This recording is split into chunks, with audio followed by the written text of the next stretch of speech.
And I want to start with Tania Wallace, who claims she's been at a freak off and said she saw children, and it was hard for her to say it. It was very hard for her to say it, Ashley. So what she said was that she was flown out from LA to Miami by the Saudi prince. And they ended up eventually on Star Island at one of Diddy's parties.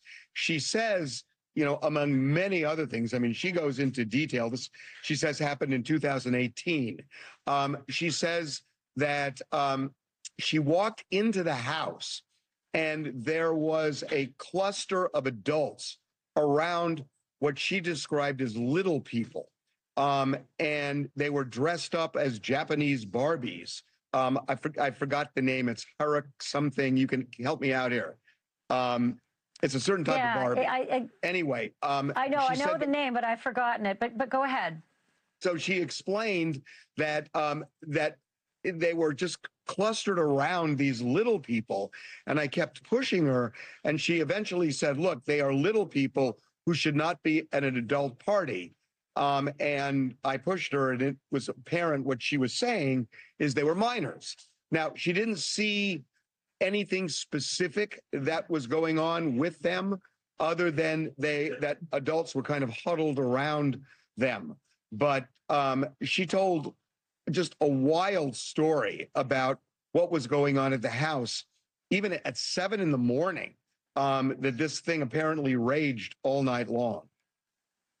You know, it's amazing. TMZ always gets such great scoops, and this one might be one of your best as well. You got a hold of one of the freak-off tapes. Your producers have seen it. The description is, and I'll quote, "It's porn directed by Diddy himself." And a male sex worker really sort of walks through what happened in the experiences that he had. They didn't sound illegal, but they sure seem to comport with a lot of the other stories that have been told.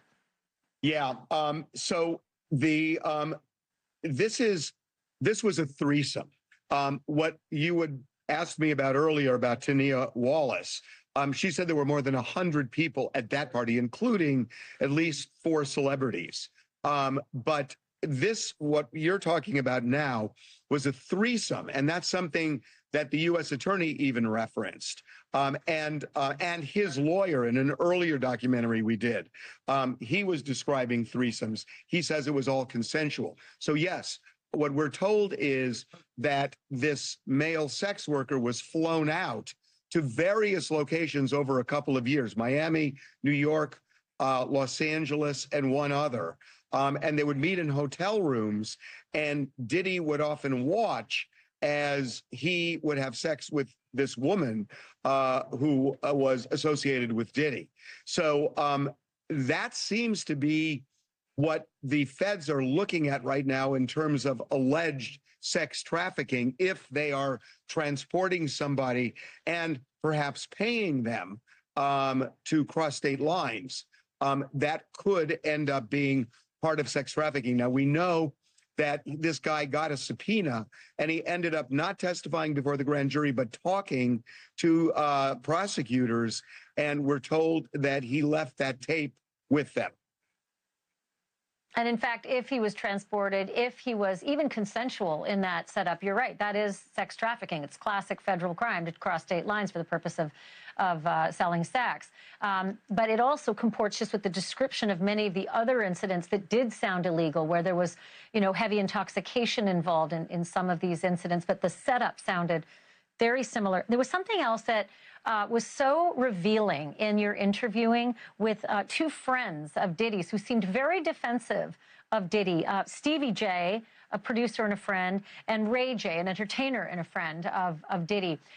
No matter how many times you ask the question, both of them seemed to deflect. I never took part in any of it, and yet they were so close to him, and seemed to suggest that people, famous people, are paying off victims to keep their names out of the Diddy story.